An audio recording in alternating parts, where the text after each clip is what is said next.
when you make a conscious choice for conscious change, something magnificent happens, and that magnificence is called transformation.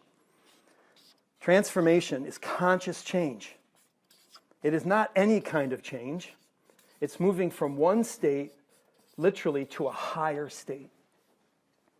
And I want you to notice the distinction because we're moving into a new eon of time for humanity. This is a new book I'm writing about value. The name of the book is Value.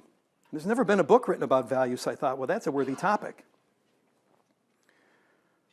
And one of the biggest pieces about this in this book is that in doing historical research of humanity, what I realized is we started out in a revolution called the cognitive revolution.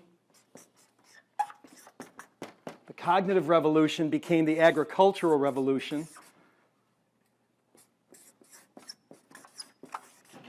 Now we're up to, here we're in the cognitive revolution, bronze, Stone Age, Bronze Age, Iron Age. Agricultural revolution, we started to tame animals, so on and so forth. The Industrial Revolution, which became the Information Age or the Scientific Revolution. Look at how much things have changed there.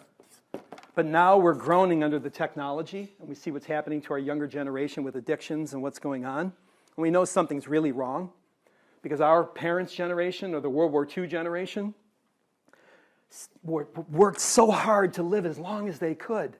And now we see our younger generation, suicide is a terrible problem. So we went in between generations from our parents to our kids. What went wrong?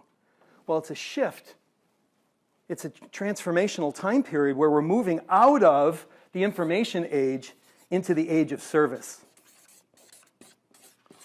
And we are here to serve. And so it is through our service that we elect to consciously change. It is the intention to serve each other, not sell each other, that will bolster and magnify this transformational time frame we're moving into. And so this is why this term servant leader is such a big thing. To be servant leaders, to let people know that you're in their lives to make their lives better and to serve them. And when you serve another person, then what happens to you? Something happens that's magnificent.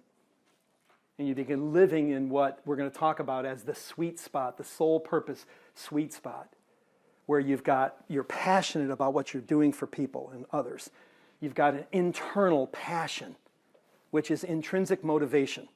No one's going to have to hold you accountable.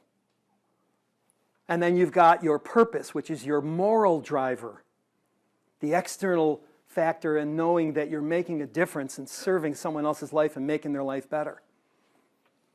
Like, I just met Pam and Pam, but they're doing a barter with our company, and they do this terrific marketing, and they're like creating magnificent value for us in marketing our company.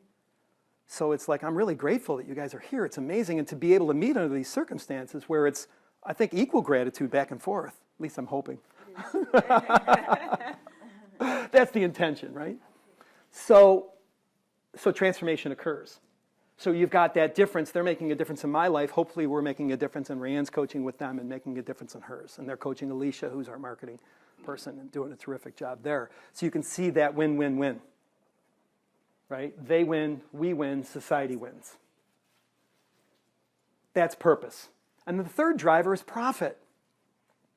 And I think profit, when looked at in a conscious change way, in a conscious capitalism model, is one of the most important linear measurements. I'm going to actually use in a divine way, is one of the most important linear measurements of value created in the market. So I think it's really important to understand profitability in almost a divine way, because it comes in through the principle of dollars following value, right? That we're creating value for another. And what comes back, our focus and emphasis is on the value, but what comes back is the money. And then that needs your focus and stewardship. That's important. So once you've created value and that piece is complete, then you really have to steward that money. And that piece is really critical.